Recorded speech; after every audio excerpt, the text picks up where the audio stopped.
Olá, bom dia. Estamos iniciando mais uma Escola Bíblica Dominical. Seja bem-vindo, você que está na sua residência. É uma honra, é uma alegria muito imensa adentrar no seu lar e junto nós compartilharmos da palavra do Senhor. Neste domingo nós estamos com a participação do nosso querido pastor Luiz. Paz do Senhor, pastor. Paz do Senhor. Paz do Senhor. Amém. Graças a Deus, nós continuamos com as nossas atividades, agora online, e contamos com a sua participação. Você que está aí no seu lar e queira mandar uma pergunta, pode mandar, que os nossos sonoplastas, os irmãos que estão colaborando, os nossos cooperadores estão nos ajudando, e eles estarão passando para a gente. Amém? Dando continuidade à Escola Bíblica Dominical deste domingo, nós estamos com a lição da Sala dos Adultos, a igreja eleita, redimida pelo sangue de Cristo e selada com o Espírito Santo da promessa. E neste domingo propício, né, pastor Luiz? Nós estamos falando bem num domingo de Páscoa. É verdade, graças a Deus. Então, a lição deste domingo é a lição de número 2, a sublimidade das bênçãos espirituais. A sublimidade das bênçãos espirituais. Nós temos como texto áureo: bendito o Deus e Pai de nosso Senhor Jesus Cristo, o qual nos abençoou com todas as bênçãos espirituais nos lugares celestiais em Cristo. Continuamos ainda na carta aos Efésios, na epístola aos Efésios, capítulo 1, no versículo 3. A verdade prática: Deus nos elegeu em Cristo antes da fundação do mundo para que desfrutássemos das bênçãos espirituais. Então, o pastor agora vai estar dando continuidade, falando sobre a leitura em classe.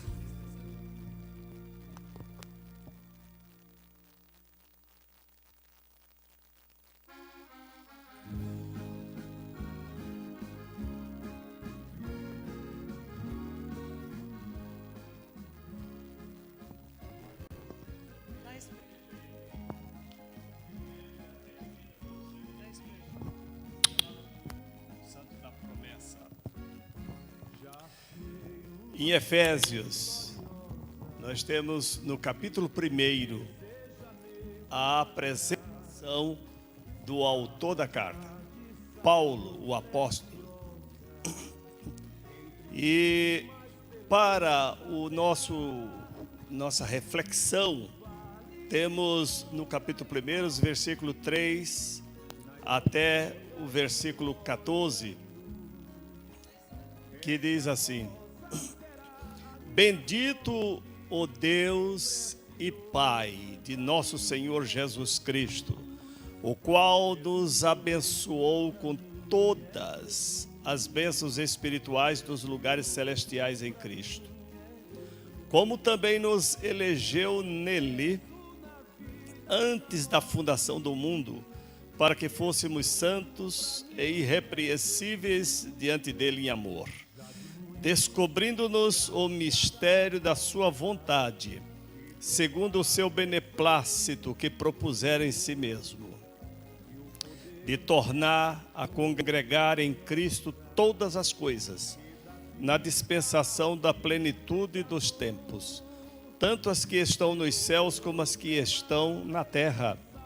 Nele, digo, em quem também fomos feitos herança, havendo sido predestinados conforme o propósito daquele que faz todas as coisas, segundo o conselho da sua vontade, com o fim de sermos para louvor da sua glória, nós os que primeiro esperamos em Cristo, em quem também vós estáis, depois de que ouvistes a palavra da verdade, o evangelho da vossa salvação, e também crido, fostes selados com o Espírito Santo da promessa, o qual é o penhor da nossa herança, para a redenção da possessão de Deus, para louvor da sua glória. Temos lido a palavra de Deus em Efésios capítulo 1, versículo 3 ao 14. E lembramos que aquele que é de Deus ouve a palavra de Deus. Aleluia, glória a Deus. Aleluia, Jesus, glória a Deus. Nós estamos também contando com a participação do nosso querido professor Ricardo, lembrando aos irmãos que a nossa sala do discipulado com os venezuelanos, irmãos que fazem parte da sala do espanhol, ela continua em atividade. Dá um alô para os nossos irmãos, a paz do Senhor, uma saudação. A paz do Senhor para todos, irmãos. Estamos firmes, não paramos, continuamos. Faz 3 semanas já que nós estamos com os venezuelanos. Eles estão animados, eles estão firmes. Parece que eles estão mais interessados ainda em Jesus hoje. Então, por isso que nós estamos muito contentes. Que Deus abençoe a todos os irmãos. Bom dia. Deus abençoe. Uma boa aula, querido professor Ricardo. E você não deixe de participar conosco. Também contando com a nossa missionária Hélia, cantora que louva ao Senhor. E hoje vai estar trazendo um louvor. E juntamente vamos adorar a Deus. Adore a Deus na sua casa, no lugar onde você estiver. Dedique a sua alma ao Senhor nesta manhã. Missionária Hélida. É com muito prazer, muita alegria e muita saudade que eu cumprimento a todos vocês, irmãos, amigos, cristãos, aonde você estiver, com a gloriosa paz do nosso Senhor Jesus Cristo, nesta manhã de Páscoa, onde o mundo cristão comemora a ressurreição do nosso Senhor Jesus Cristo. E em louvor e gratidão a esse sacrifício do nosso Senhor Jesus Cristo, Senhor das nossas vidas, eu quero louvar, eu quero adorar ao Senhor com o hino Grandioso és tu, porque grande é o Senhor nas nossas vidas. Glorificado seja o nome do Senhor. Um abraço especial à minha sala de discipulado, os meus alunos, estou com muita saudade de vocês. Não deixe de orar, não deixe de ler a Bíblia e adorar ao Senhor.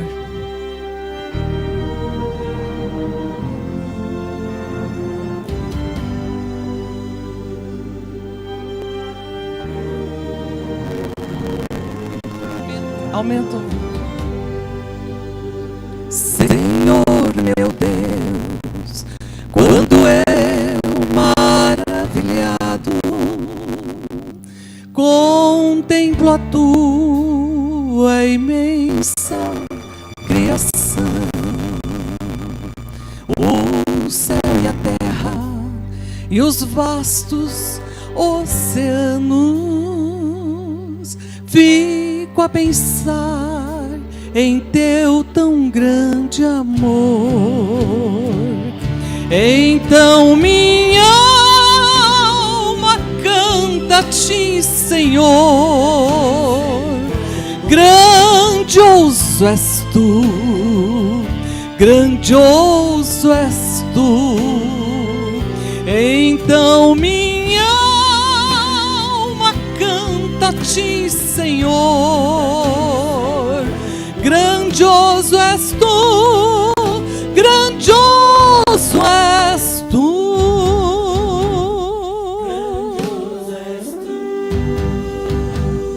Quando eu medito em teu amor tão grande, que ofereceu teu filho sobre o altar, maravilhada e agradecida venho também a minha vida te ofertar.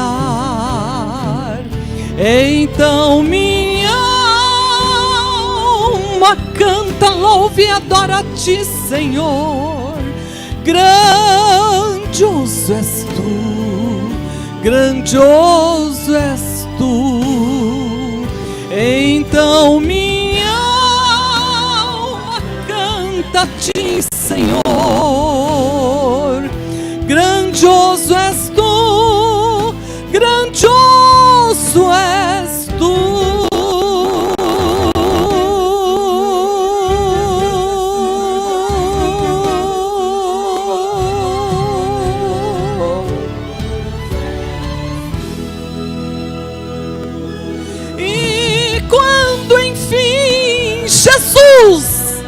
vier em glória, contemplarei a face do meu Senhor, adorarei prostrada e para sempre. Grandioso és tu, meu Deus, para sempre hei de cantar. Então minha alma canta, louve e adora a ti, Senhor. Grandioso és tu, grandioso és tu. Então minha alma canta a ti, Senhor. Grandioso és tu, grandioso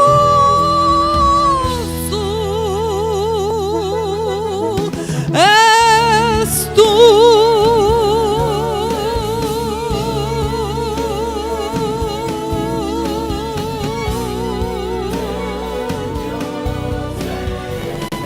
Um feliz domingo a todos vocês.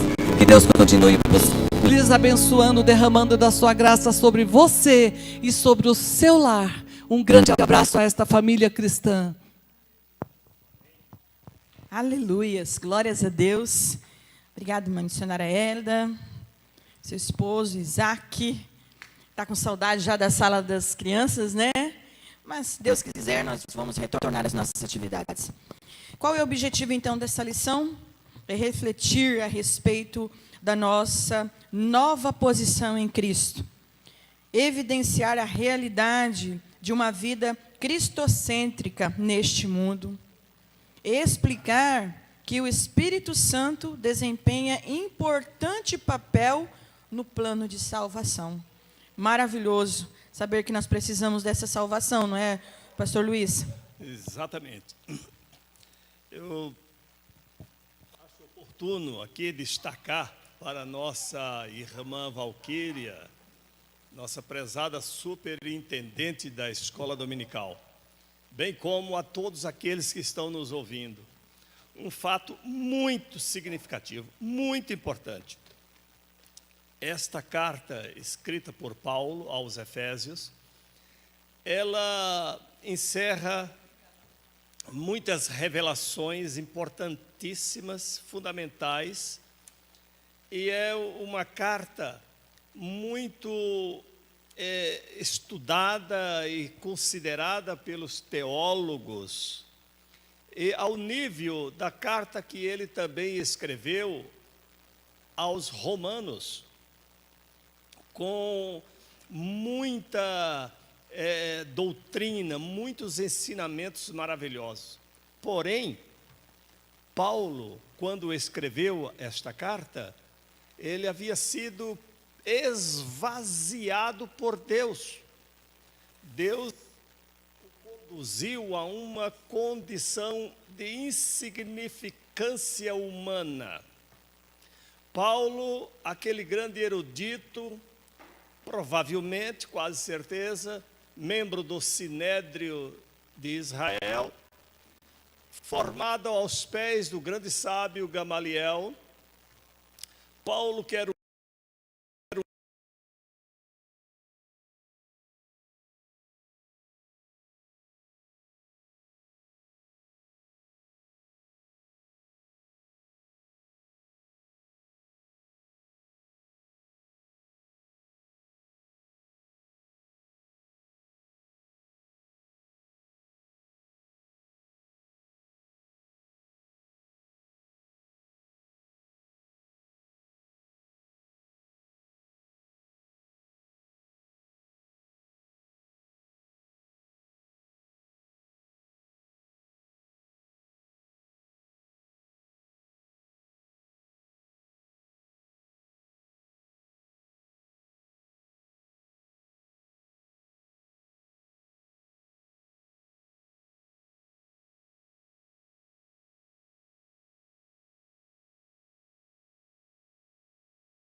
Os dois povos do mundo, Deus fez um único povo. Deus vem para unir, fazer uma nação. Uma só nação. E a outra coisa que a gente para analisar é com relação às bênçãos. Nós vivemos num mundo muito materialista, né, pastor Luiz? E as pessoas acabam olhando com esses olhares materiais e não observam aquilo que vai além, que são as bênçãos espirituais.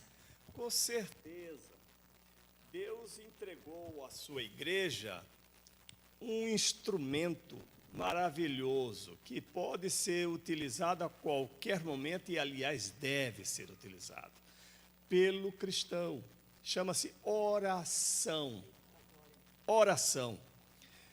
Alguém já disse que nós não podemos fazer nada além de orar, antes de ter orado. E essa mesma pessoa disse também que nós podemos fazer mais do que orar, depois que tiver orado. A oração foi deixada por Deus, através de Jesus Cristo ensinou, que orando em nome dele, orando dirigindo-se a Deus o Pai e rogando em nome de Jesus Cristo, tudo será feito.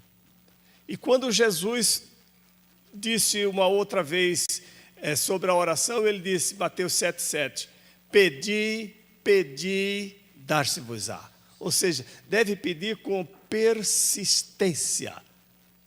Porque nós agora estamos ligados através de Jesus. Nós somos agora herdeiros de Deus, co-herdeiros de Cristo. Então veja o tamanho da bênção, é imensa. E temos ainda a participação do Espírito Santo em nossas orações, porque diz a palavra aos Romanos, nós não sabemos exatamente o que e como pedir. Imaginamos algo que para nós é fundamental, mas Deus, o Espírito Santo que está comungando a nossa vida, Ele conhece as nossas reais necessidades e o tempo oportuno. E então, com gemidos inexprimíveis, Ele intercede por nós diante do Pai. Essas bênçãos espirituais, o apóstolo Paulo ele vai elencando no capítulo 1, do versículo 1 ao versículo 4. Primeiro ele menciona lá o fato de nós sermos agora santos. Foi o que o senhor disse. Separados.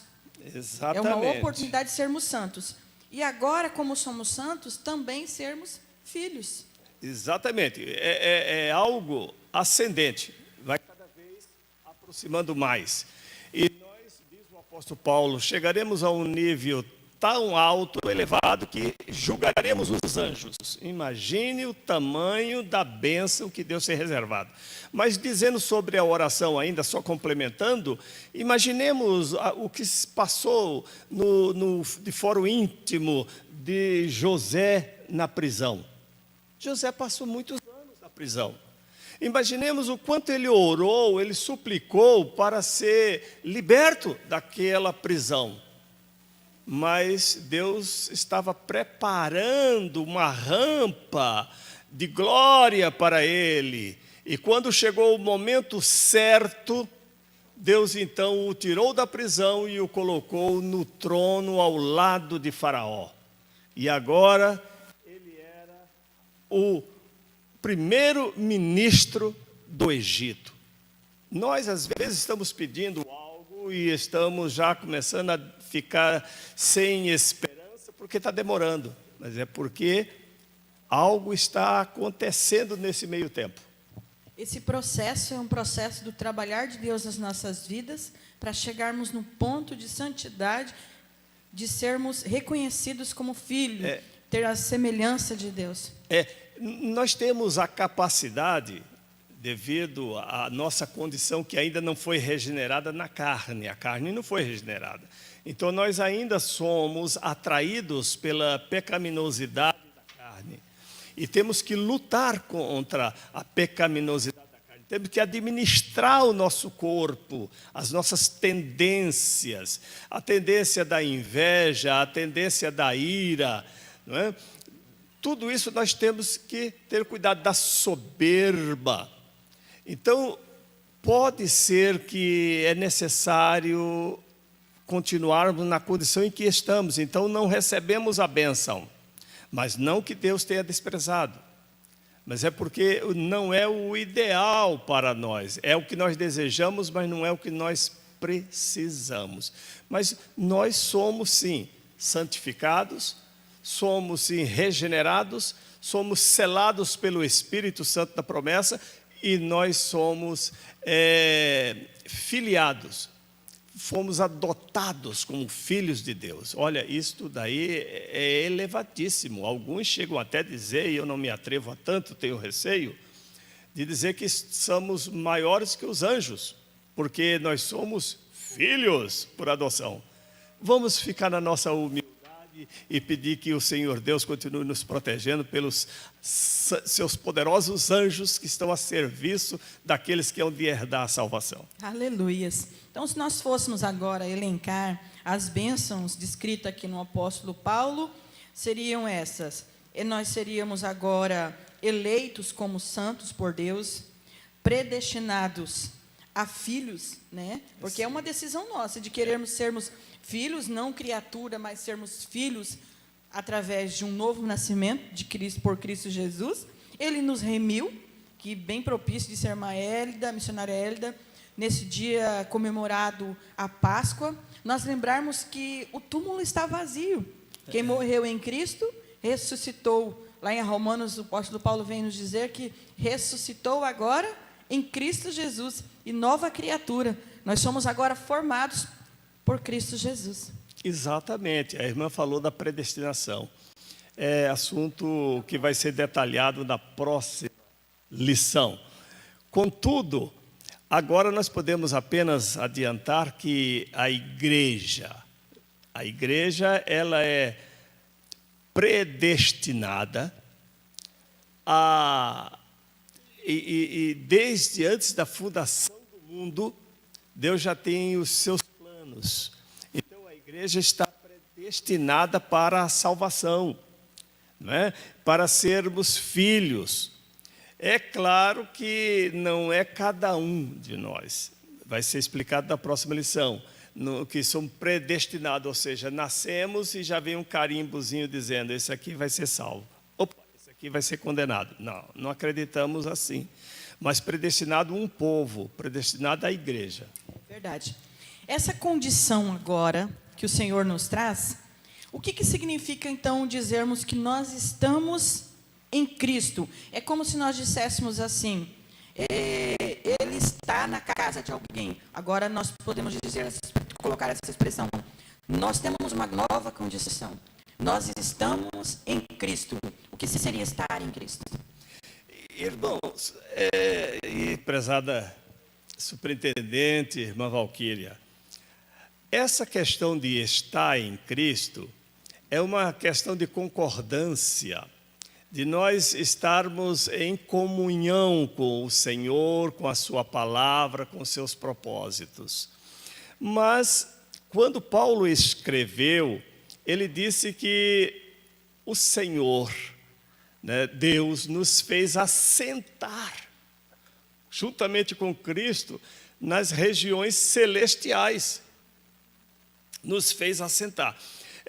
Hoje está mais fácil de explicar do que no tempo que Paulo escreveu, porque não haveria naquele tempo algo melhor do que hoje para fazer comparativos. Nós vivemos hoje na globalização via satélite.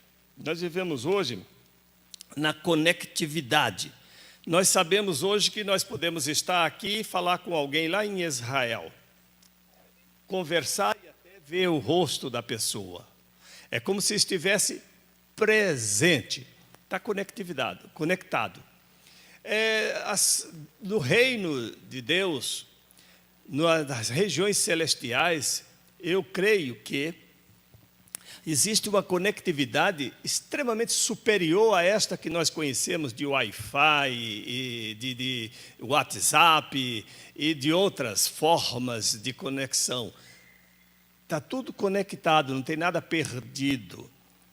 E as regiões celestiais estaria aqui se referindo, creio, na dimensão espiritual. E existe o local e existe a conexão. Alguém pode estar lá em Israel, está nos vendo agora, nesse momento que nós pregamos. Está nos vendo, está participando, pode até telefonar para cá. Pode até telefonar. Entendeu?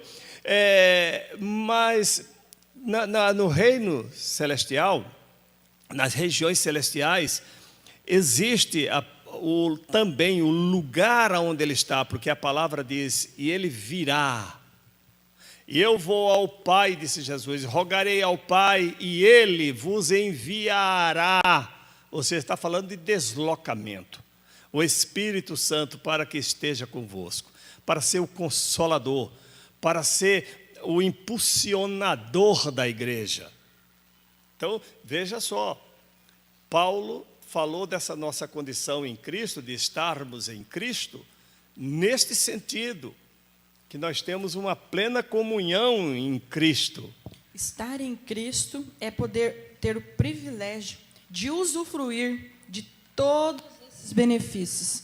Estando em Cristo, nós temos o benefício de sermos salvos, de nós termos uma vida em comunhão com o Senhor, orarmos e saber que o Senhor, Ele nos ouvirá, Ele nos responderá, no tempo dEle, mas Ele nos responderá. Eu digo mais, no tempo de Deus, que Deus, Ele usa o tempo favorável a nós. Não é que exatamente Deus disse, não, eu por questão de opinião própria, eu quero que seja... Não, é que Deus está vendo as coisas com uma transparência maior. Deus está sabendo tudo que vai acontecer, até porque Ele está no controle de todas as coisas. No exemplo citado de José, se o José tivesse sido libertado lá da prisão, antes, talvez sairia em tempo inoportuno para chegar a ser primeiro-ministro. Mas enquanto estava na prisão, o Senhor estava com ele. Ele encontrou a graça diante do carcereiro, diante do que dirigia aquela prisão, que chegou ali a entregar as chaves das prisões. Imagine vocês que presidiário com muito privilégio. Ele comandava ali, ele que trancava as grades, ele que abria, ele que aconselhava, ele que controlava qualquer risco de motim, de rebelião, de tudo. Deus o usava ali, Deus o confortava ali. Era para ele ser um iracundo, um homem revoltadíssimo, mas não, quando chegou o momento certo, veio o momento de começar a grande prosperidade do Egito, de 7 anos de prosperidade. O Egito iria gastar aquele dinheirão, aqueles recursos todos, e daí 7 anos depois, vinha 7 anos de fome. Mas Deus tirou da prisão, levou a Faraó. Deus primeiro deu o sonho a Faraó, levou José para interpretar o sonho, e José foi designado o primeiro-ministro do Egito, em momento oportuno, no momento que ia começar a grande prosperidade agropastoril do Egito. Então, ele preveniu naquele momento e arrecadou sem fim aquilo, porque 7 anos depois viria de fome. Então, Deus, Ele vai atender no tempo oportuno mesmo. Mas, às vezes, o tempo oportuno nosso, que Ele sabe qual é o nosso tempo oportuno, nós não sabemos. Então, nós falamos assim, é o tempo de Deus. É, sim, mas é porque Deus está interessado em nós. E Ele está esperando o momento melhor para nós. Ele dá sempre o melhor para nós. Verdade. Romanos capítulo 5, no versículo 8, ele nos diz sobre a escravidão do pecado. É o oposto do que o Senhor Jesus coloca para a gente agora em estarmos nele, Cristo Jesus.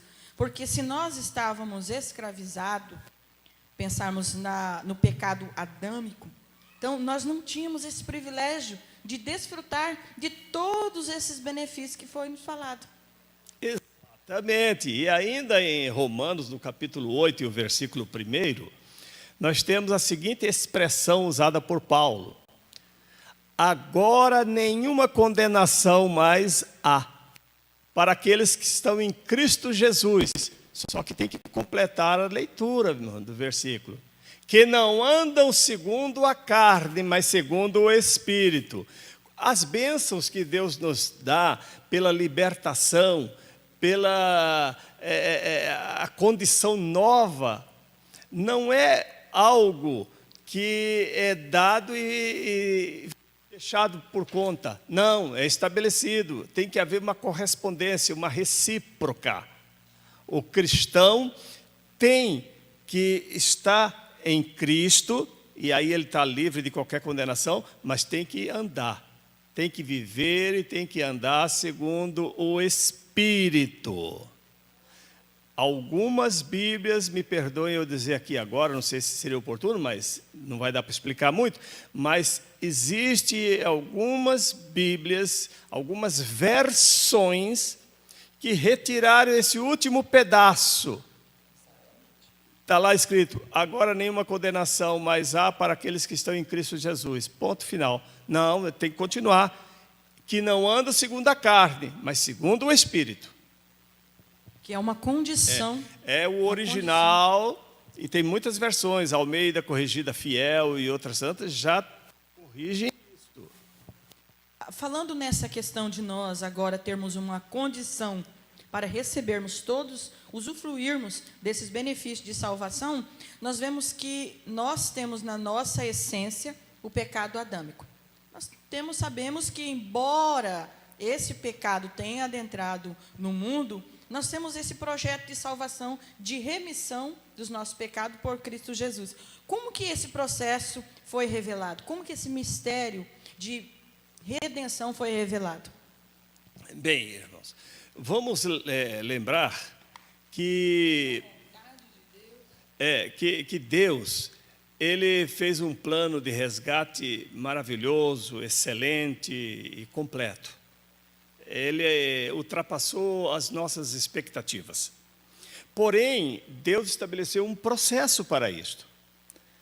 No tempo, na plenitude dos tempos, Cristo veio, se fez carne, habitou entre nós e nos redimiu.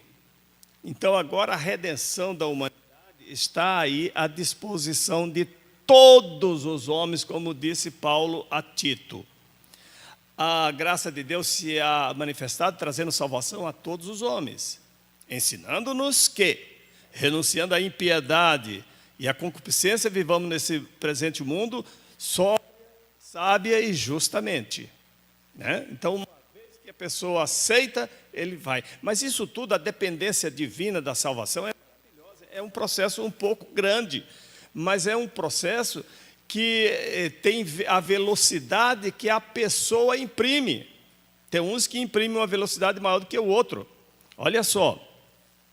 Inicia pela fé. E a fé não é gerada pelo homem, é gerada no homem. No homem, mas quem gera a fé é Deus.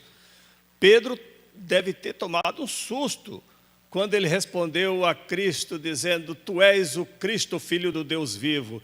E ele falou: bem-aventurado és tu, Simão Barjonas, porque não tu revelou a carne e o sangue, mas meu Pai que está nos céus. Como é isto?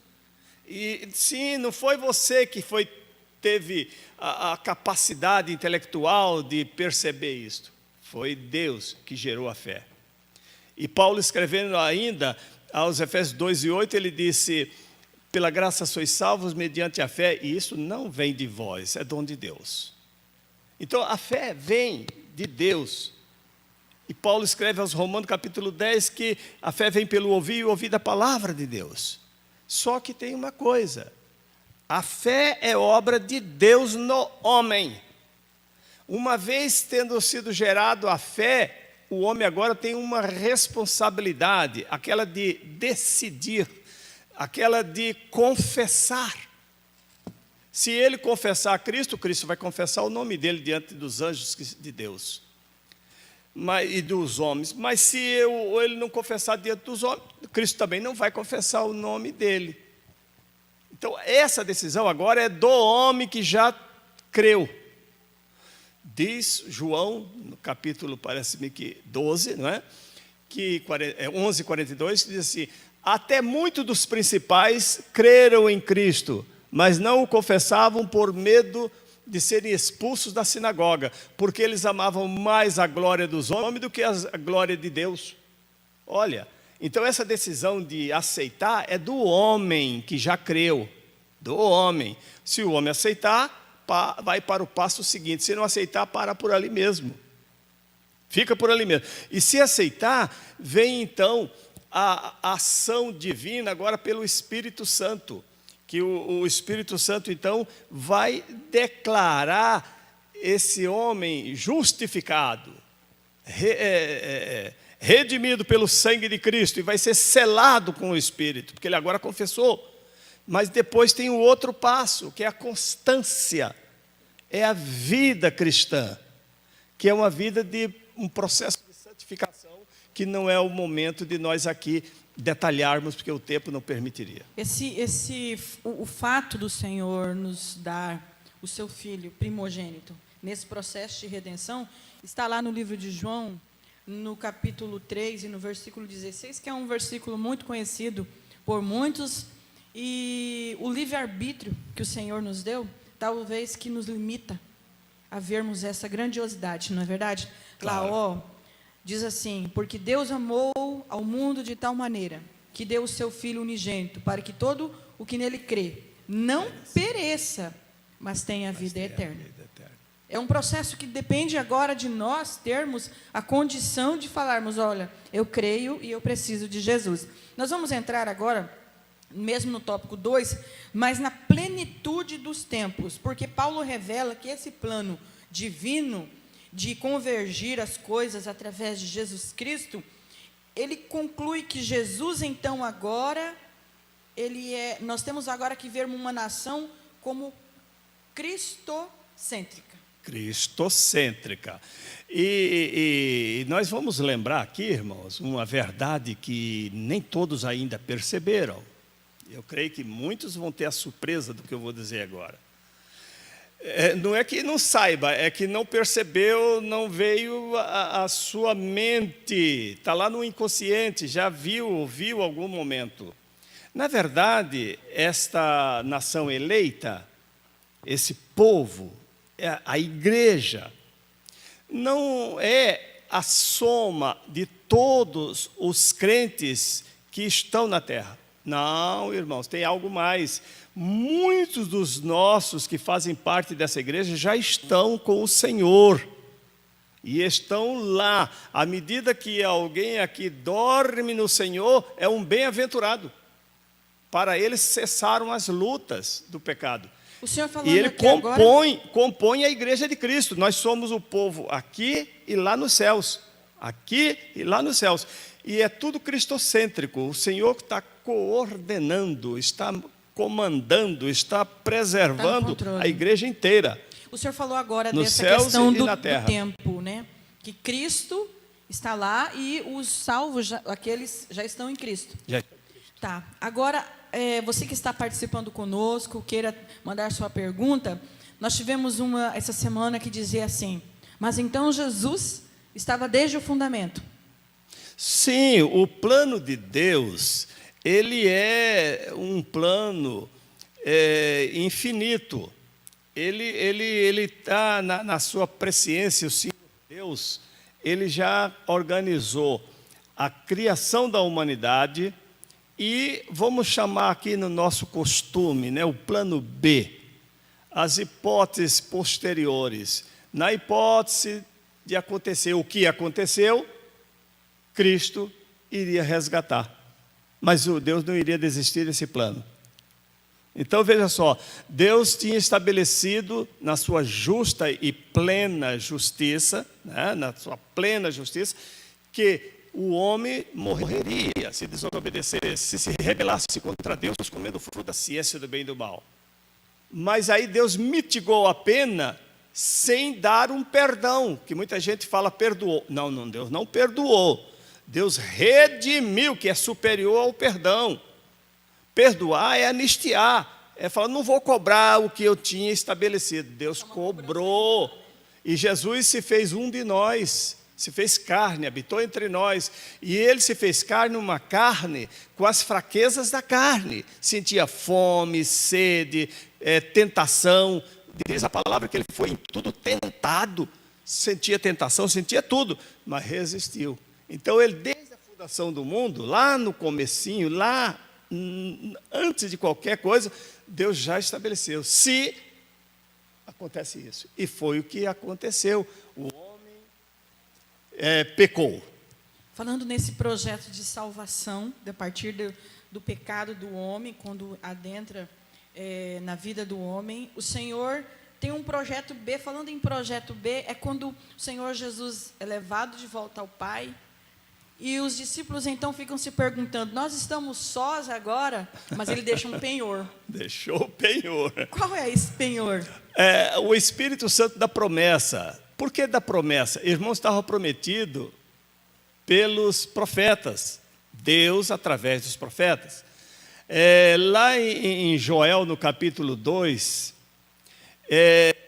Deus já tinha predito, através do profeta, que o Espírito Santo estaria sobre toda a carne.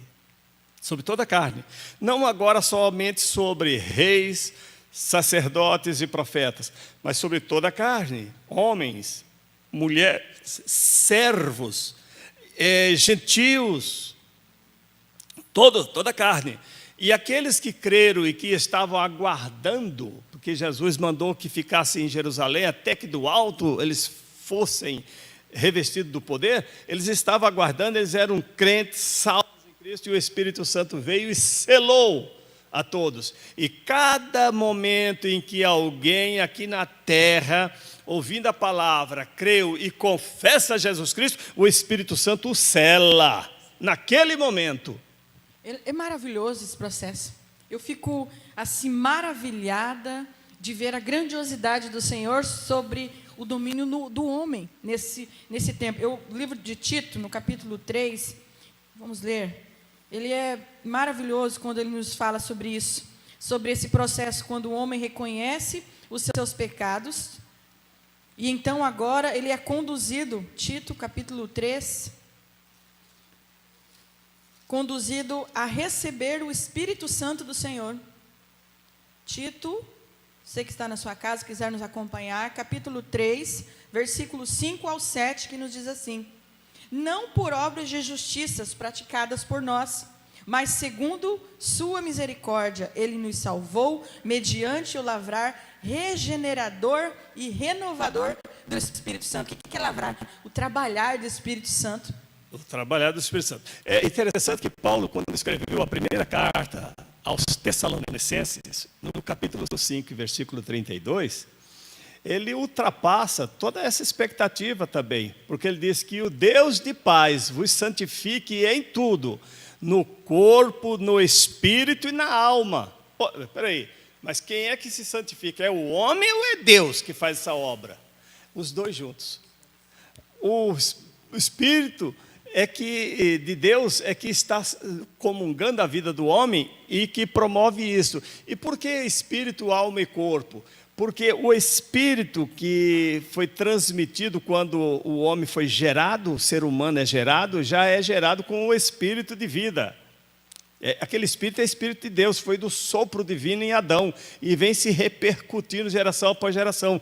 Mas ele também tem o seu próprio corpo e torna-se alma, ou seja, alguém com personalidade. Então a pessoa tem que, usando do poder do Espírito Santo que está em sua vida, então é por isso que é Deus, o Espírito Santo está em sua vida, ele governa o seu espírito para que não vá em busca de coisas espirituais pecaminosas, como feitiçarias e outras coisas, ele controla o seu corpo para não ir atrás da prostituição e violência e outras coisas, e ele controla a si próprio, que é a alma, a si mesmo.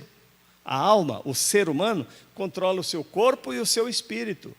E quando ele controla o homem, ele produz frutos. Frutos. Frutos do Paulo escreveu aos Gálatas a este respeito. É interessante que Gálatas 5:22. Olha o fruto do Espírito, como ele tem várias facetas. O amor, o gozo, a paz, a longanimidade, a bondade, a fé, a mansidão, a esperança. São exemplos do fruto do amor, do Espírito. Caminhar com Cristo, ser salvo, é ter frutos do Espírito Santo. Fruto do Espírito. Nós vamos concluir a nossa lição dizendo que nessa porção aqui, essa carta, essa epístola do apóstolo Paulo aos Efésios é um plano divino revelado e ressuscitado por Cristo, se consuma com a morte e a ressuscitação, a restauração da igreja através do novo nascimento. Todas essas coisas, elas são visíveis e invisíveis, porque invisíveis na forma do Espírito Santo agir, invisíveis na forma dos frutos do Espírito, ambos, tanto as visíveis quanto as invisíveis, são propósito de Deus para glorificar o nome do Senhor, o Deus eterno, e nesta plenitude divina, nós vemos o plano de Deus, com a redenção do homem através de Cristo, e o selo da promessa, através do Espírito Santo, concretizado. De forma maravilhosa. Paulo, aos Romanos 8:16, ele escreveu que o mesmo Espírito, com letra maiúscula, o Espírito Santo, testifica com o nosso Espírito, letra minúscula, o Espírito do homem, que nós somos filhos de Deus. Imagine o que é isto. Se alguém disser para nós, você é filho de Deus, a gente ainda pode ter alguma dúvida, porque ele não é uma autoridade para isso, mas é o Espírito Santo que testifica com o Espírito do homem, que aquele homem é filho e servo. Filho de Deus. O filho, ele fica para sempre, como disse Jesus. O servo é enquanto durar aquele tempo. E o filho, ele pode usufruir O da filho herança. é dono. Ele é herdeiro de Deus, co-herdeiro de Cristo. Imagine o que é esse poder maravilhoso de ser herdeiro de Deus e co-herdeiro de Cristo. Imagina a riqueza, a glória que é isto. É muita coisa. Amém, glória a Deus. Nós estamos gratos ao Senhor pela essa oportunidade de nós compartilharmos com você, meu irmão, minha irmã, você que está aí simpatizante na sua casa, dessa lição maravilhosa. Você que não adquiriu, adquira conosco a lição A Igreja Eleita, juntamente com a lição dos jovens, o tempo de conquistas. E olha, eu estou sedenta para compartilhar essa lição com vocês, jovens, porque ela está maravilhosa. Esse processo do homem lá no Egito, passando pelo deserto, olha, tremendo, tremendo, tremendo. Primeiramente ensinando aos jovens a questão da obediência. Maravilhoso. Estou amando estudar essa lição. Então, adquira a sua lição, que nós estaremos continuando. Qualquer novidade, nós estaremos comunicando os irmãos através do WhatsApp, do Facebook, do YouTube, das redes que nós temos disponíveis na internet, tá? Não deixe de participar conosco. Finalizando a sua última palavra, pastor Luiz, já agradecendo ao senhor, agradecendo a missionária Hélida, os irmãos, você que está na sua casa, e nós depois estaremos orando em agradecimento ao Senhor pela essa oportunidade. Irmã Valquíria, nossa superintendente, eu quero expressar a minha gratidão pelo privilégio de estar aqui fazendo essa reflexão na palavra de Deus. Sou grato a Deus e espero que alguém possa ter feito uso benéfico em sua vida para a consolidação da sua fé, ou até para dar início à sua fé na pregação desta manhã. Deus abençoe a cada um, Deus conduza, dirija em nome de Jesus. Amém. Vamos orar. A missionária Hélida depois pode estar louvando para a gente, para finalizarmos essa lição. Aproveitar a nossa irmã missionária Hélida que está aqui. E você vai estar orando conosco na sua residência. Senhor meu Deus e meu Pai, nós te agradecemos pela oportunidade dada por Ti de estarmos aqui, podendo falar, podendo explanar, refletirmos sobre os Teus propósitos nas nossas vidas. Abençoa, meu Deus, o meu irmão, a minha irmã que está aí na sua residência, neste momento agora, no qual nós estamos em quarentena, devido a essa pandemia, um vírus, meu Senhor, letal, que tem contaminado todo mundo.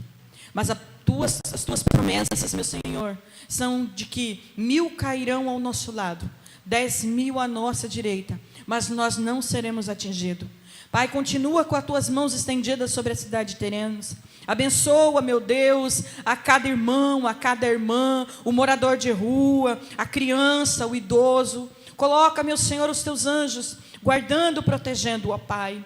Senhor, abençoa os nossos líderes, o prefeito dessa cidade, os vereadores, dê discernimento, dê sabedoria, ao nosso governador, ao presidente da República. Pai, nós sabemos da luta que está sendo travada no mundo espiritual, para que o Senhor não seja conclamado o Senhor desta nação, mas maior é o Senhor, Deus dos exércitos, que peleja pela tua igreja. Meu Deus, que o ímpio não venha governar, que o ímpio, o Senhor, não venha prosperar sobre a tua igreja, mas em nome do Senhor Jesus, nós declaramos a vitória. Abençoa, meu Senhor, os líderes eclesiásticos. Abençoa, Senhor, meu Deus, o líder da nossa igreja, o pastor Roberto, a sua família. Pai, abençoa ele de uma forma especial e extraordinária. Pai, que este momento que nós estejamos vivendo seja um momento de reflexão, do qual nós possamos pensar que não há outro caminho a seguir, a não ser o que conduz à salvação através de Cristo Jesus. Que haja reconhecimento, que haja arrependimento dos pecados, ó Pai. Obrigado, Deus, pela vida do pastor Luiz, que esteve conosco nesta manhã, pela vida da missionária Hélida. Pai, alcança cada um dos obreiros da tua casa, das tuas filhas, dos jovens, das crianças. Abençoa este domingo de Páscoa, o qual nós comemoramos, ó Pai, a morte e a ressurreição, o processo de redenção de Cristo na cruz do Calvário. Obrigado por tudo. Nós te pedimos, ó Pai, fica conosco, em nome do Senhor Jesus, em nome de Jesus. Um grande abraço, Deus abençoe a sua vida. Fique com o louvor da nossa missionária Hélida nesta manhã, em nome de Jesus Cristo. Deus seja louvado por esta mensagem tão maravilhosa. Vamos adorar ao Senhor com o hino Maravilhosa Graça, que está no meu CD, Maravilhosa Graça, Hélida Araújo. Deus seja louvado por sua vida, que o Senhor esteja sobre a sua família também. Maravilhosa graça, como é doce o som que salvou um miserável como eu estava perdido, mas agora me encontrei. Estava cego, mas agora eu posso ver. Foi sua graça que ensinou meu coração a temer. Sua graça aliviou meus temores. Como é preciosa esta graça que apareceu bem na hora em que eu o aceitei.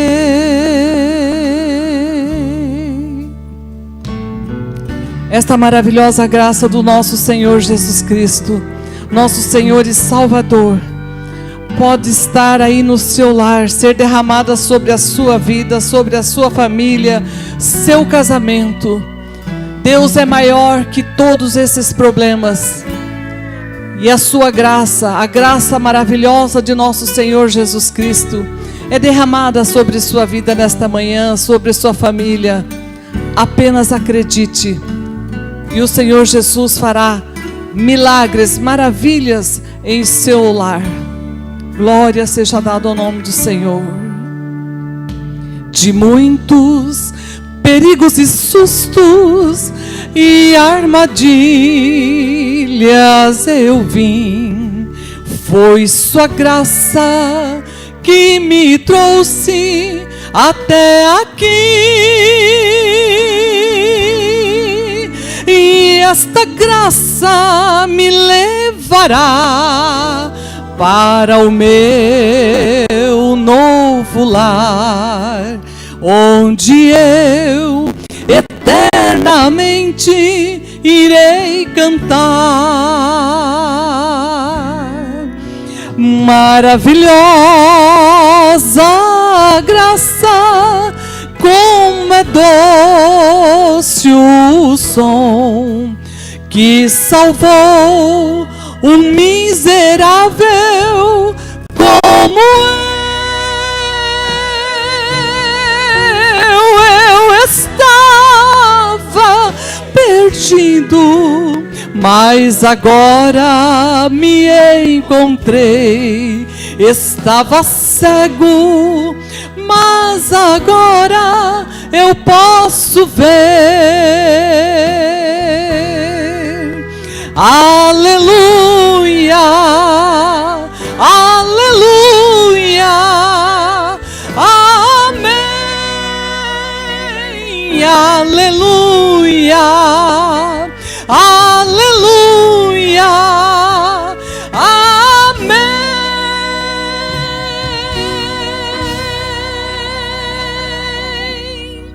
Feliz Páscoa para você e sua família. Fique com Deus e a sua maravilhosa graça. Amém. Bom dia a todos, na graça e na paz de nosso Senhor Jesus Cristo.